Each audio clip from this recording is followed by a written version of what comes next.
Olá, pessoas, boa noite. Eu sou o Juliano e hoje, no 10º episódio do Pode Ler e Escrever, tenho aqui comigo Gabriel Caetano e vamos conversar bastante sobre o livro, o último livro que ele lançou, Processos Criativos, enfim. Como a gente estava conversando aqui antes, eu tenho várias perguntas para fazer para ele, estou bem curioso para entender como que surgiu a ideia, enfim, como que até chegar na conclusão, né, no livro Físico em Mãos dos Indomáveis e outros assuntos também. Então, boa noite, né, Gabriel? Como que você tá? Tudo certo por aí? Boa noite, Juliano, tudo bom? Boa noite, pessoal aí que está assistindo. Uma honra estar aqui. Muito feliz de poder bater um papo com Indomáveis, contar tudo, todo o processo criativo, como Legal. foi criar os personagens. Vai ser um papo da hora. Legal, cara. Fico bem feliz porque, né, eu conheci o seu trabalho, conheci o seu livro e tudo por conta do Lucas, que ele já está aqui, já xingou a gente, que a gente entrou atrasado na live, um minuto atrasado. E o chefe está assistindo a live. O chefe está assistindo. E assim, né? E logo o Lucas foi um dos primeiros participantes aqui do Pode Ler e Escrever. E eu estou conhecendo cada vez mais o trabalho da Flávia, os autores, e o seu foi logo de cara os que mais me interessou, principalmente por causa da temática. Né? E também, uma coisa que eu já até elogiei bastante o Lucas, o zelo, né? O cuidado com o aspecto visual, né? A capa, o impacto que o projeto gráfico nos traz logo de cara. Então, bom, mas antes de falar direto assim, né, do assunto, eu queria perguntar para você, Gabriel, você que é um cara jovem, um cara novo, né, como que surgiu esse interesse pela literatura de uma forma geral, assim? Isso é desde molequinho, como que é? Como que surgiu esse interesse na leitura e na escrita, naturalmente? Cara, eu acho que na literatura a minha resposta vai ser 90% dos brasileiros, que é a Turma da Mônica. Comigo também, mesma Não tem coisa. como um brasileiro não ter tido o primeiro contato, assim, Turma da Mônica, os quadrinhos do Pato Donald, Menino Maluquinho, mas eu nunca fui muito interessado na literatura até ali mais ou menos meus 10, 11 anos. Foi onde eu conheci, que eu lembro, assim, que me marcou, que foi Percy Jackson. Foi uma série, assim, que, nossa, eu devorei, e daí fiquei louco porque não tinha o último. E eu lembro também que foi um outro livro que acho que a galera nem imagina que foi, que eu devorei também, que eu tava muito louco para ler, que era a saga do Crepúsculo, cara. Uhum. Porque na época tava na 7ª série, a galera falava Crepúsculo, Crepúsculo, Crepúsculo, e eu não fazia ideia o que era Crepúsculo, nem sabia que era mais focado em um romance e tal. Mas eu queria ler, e daí, pô, peguei lá ali, tipo, não entendia metade das coisas que acontecia, porque eu era novo, e no final achei horrível. Porque, tipo, eu confesso que o livro 3 é legal. Eu ainda lembro que o livro 3 é bem legal, mas o livro 4, vira um X-Men total. Eu lembro que na época eu falei, isso não é vampiro. Mas acho que foi. E daí foi, sabe? Depois conheci também Guia do Mochileiro das Galáxias. Sim. E acho que é meio natural. A partir disso, a minha família sempre me incentivou. Eu sempre pedia de Natal. O que você quer de Natal? Quero livro. Livro de novo? Livro. Quero livro. E acho que, legal. Cara, a literatura, escrever mesmo, eu vou dizer que eu nunca pensei que eu ia lançar um livro, se eu fosse dizer 10 anos atrás, porque quando a gente estava no ensino médio, o sonho de qualquer adolescente é ser rockstar, né? Sim. E daí a gente tinha uma bandinha de garagem lá, e a gente escrevia letra e tal, umas letras horríveis. Só que dessas letras originou, que depois a gente vai conversar, o Palavras Esquecidas, que é uma coletânea de poesia. Sim. E das poesias eu acabei migrando para a história, mas depois que eu conheci RPG. Então, a gente tinha um grupinho de amigos, a gente jogava RPG, e depois, quando eu mestrei a primeira vez um RPG, a gente não chegou a terminar, porque daí a gente parou de se falar. E daí eu fiquei em casa e pensei, eu podia pegar o que a gente já jogou, escrever, e depois simplesmente continuar. Daí comecei a escrever o livro, e daí o livro larguei, e muito tempo depois que eu fui pensar em escrever Indomáveis. Indomáveis surgiu, sei lá, umas 11 horas da noite, quando eu estava quase caindo para dormir, assim, e sabe o Jon Snow no Game of Thrones, quando ele ressuscita? Ele faz aquele... Então foi mais ou menos assim, a primeira ideia que eu tive do Indomáveis, eu estava dormindo, cara, isso vale uma ideia. E eu anotei só. Tipo, seria legal fazer isso. Que foi o que originou a história da Sigma. Foi a segunda história que eu escrevi. Mas foi a primeira que eu pensei. E a partir disso, cara, começou assim, numa brincadeira, e depois quando eu vi, tinha potencial. Legal. Aí você falou da história da Sigma, que é um dos personagens, né? Pelo que eu vi É aqui. isso. Então, você criou histórias, tipo assim, como se fossem contos, assim, de cada personagem para depois vir a ser o livro? Foi mais ou menos assim o processo criativo? Desde o começo, sempre a minha ideia era mais ou menos seguir meio que a lógica da Marvel nos filmes, sabe? Você criar os filmes independentes e juntar. E eu gosto de... a gente chama ali no livro de partes, né? Tem a parte 1, parte 2, mas eu gosto de dizer que são arcos. Porque, teoricamente, as histórias são meio que independentes uma das outras. Interessante. E a primeira versão que eu tenho do livro, que é a versão... Acho que comecei a escrever em 2016. Ela era horrível. Era horrível. Porque eu pegava e escrevia conforme dava na cabeça, sabe? Eu não tinha um planejamento, um roteiro. Eu só ia escrevendo. E fazia porque era legal, não porque eu tinha um compromisso em fazer aquilo. E daí, quando eu dei... E a primeira história que eu escrevi foi a do Hamlin, que é o do Porco Demônio, né? Porco Demônio Guitarrista. E terminei a história. Isso. Terminei a história dele e entreguei para um amigo meu ler. Que eu tinha um amigo meu quando fazia o Pequeno Aprendiz lá, como que é? O Jovem Aprendiz. E ele desenhava muito, e daí a ideia era eu escrever e ele fazer um quadrinho. A ideia original era o Indomáveis virar um quadrinho. E daí eu dei para ele ler e falei, cara, lê aí, vê o que você acha. E daí ele falou, cara, isso aqui tá horrível. Não dá pra ler isso aqui. Ele conhece a menina 2 minutos e ficou junto já? Eu sentei assim e falei, cara, não, eu vou pegar e fazer um roteiro. E eu tenho até um roteiro aqui, cara. O roteiro aqui tem 46 páginas. Mas isso é da história principal. Cada parte deve ter dado também umas 40 e poucas páginas, 20 e poucas páginas. Se eu for somar tudo, deve ter mais 100 páginas de roteiro aqui.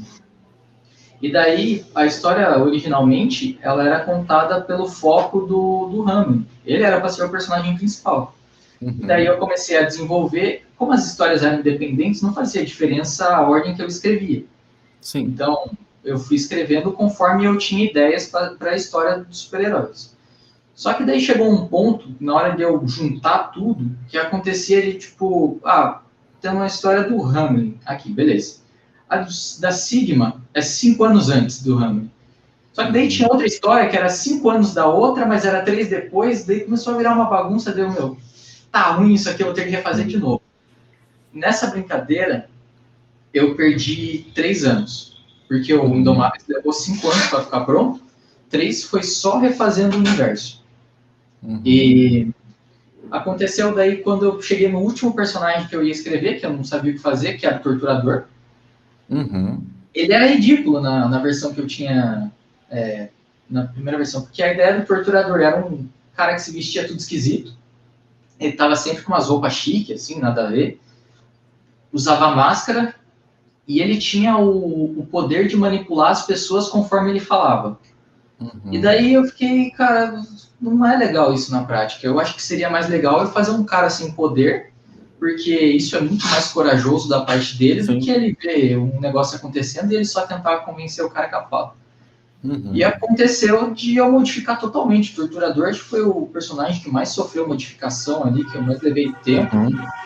E aconteceu daí de virar o personagem principal. O Torturador evoluiu tanto que ele acabou assumindo. Ele é como se fosse o Batman agora do Torturador, do Indomáveis.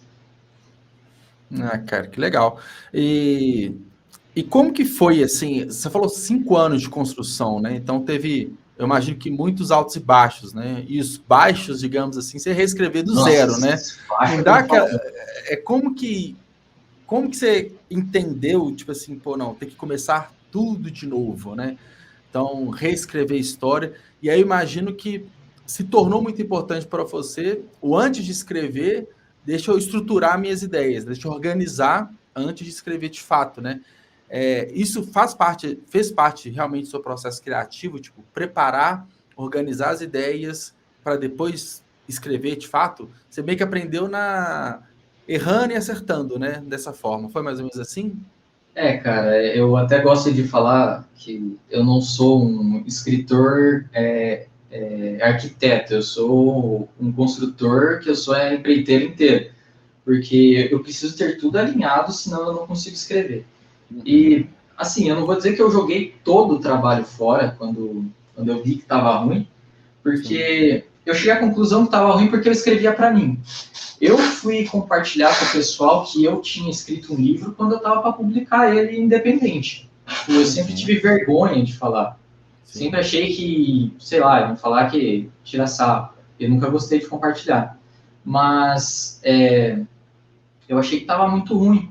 Mas eu não vou dizer que nem eu falei, eu não joguei tudo fora, porque teve histórias que eu não precisei mexer. A da Sigma, por exemplo, eu mantive acho que 95% da história original. A única coisa que eu fiz foi, eu precisei entrar na faculdade e avançar mais nas matérias, que eu faço engenharia, para eu poder ter contato com o professor de física e pedir ajuda dele para poder, tipo, deixar a física da Sigma mais realística. Porque a Sigma é um personagem que, ela não é que ela corre super rápido, que nem o Flash, a ideia dela é que ela desacelera o tempo. Então, na nossa perspectiva, ela está super rápido. Mas o que acontece, na verdade, é todo mundo ficar devagar. Foi uma ideia meio que eu tirei de um episódio da série do Flash, que tinha um vilão que usava 10 minutos disso. E daí, tipo, eu salvei tudo. Acho que teve, nossa, muito pouca coisa que eu mudei. O Hamlin, no final das contas, eu consegui aproveitar alguma coisa também, mas eu precisei mudar. Tem uma parte lá que ele se encontra com o torturador, eu precisei mudar o jeito que ele se encontrava. Mas assim, o que ajudou muito a construção do universo foi quando eu peguei o RPG, o livro de RPG do Edward Spohr, que é o universo expandido do Filhos do Éden.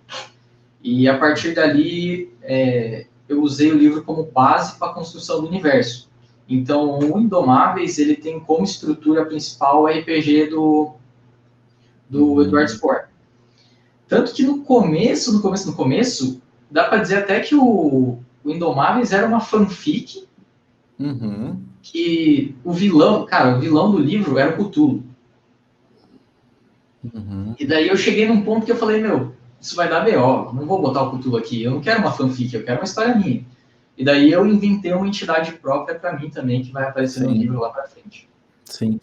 Aí é o desafio, né, de pegar inspiração e não fazer uma cópia, né? Então, acho que é um grande desafio de quem escreve, né? Tem pessoas que às vezes colocam muito de si dentro de um personagem, né? Acaba que pode caracterizar de mais ou de menos e não fica tão legal, e também de inspirações, de histórias, né? Tem uma curiosidade, assim, tem algum personagem que você se colocou mais sua personalidade nele? Algum que você fala assim, esse aqui, eu queria ser esse? Tem algum nesse sentido? Cara, eu queria ser, acho que não, porque o passado dos meus personagens é muito sofrido, acho que eu não queria ser nenhum. Mas, com certeza, o torturador ali é o que tem mais de mim, porque eu trabalhei muito em cima dele. Então, quando eu entreguei uma vez para uns amigos meus ler, eles falaram, cara, parece que eu tô vendo você falar aqui no livro, porque ele fala muito parecido comigo. Ele é muito ácido, ele é muito sarcástico, e geralmente eu sou assim também. Eu costumo fazer umas piadas meio desnecessárias. Sim. E eu acho que o torturador ficou mais parecido comigo nesse sentido, mas eu gosto de dizer que o torturador, ele faz tudo aquilo que eu não consigo fazer na vida real. Então, como a gente estava falando antes de começar a live do prólogo, o prólogo ele tem basicamente uma cena de inquisição. Exato. E o prólogo ele não existia originalmente, ele veio surgir 2, 3 anos depois.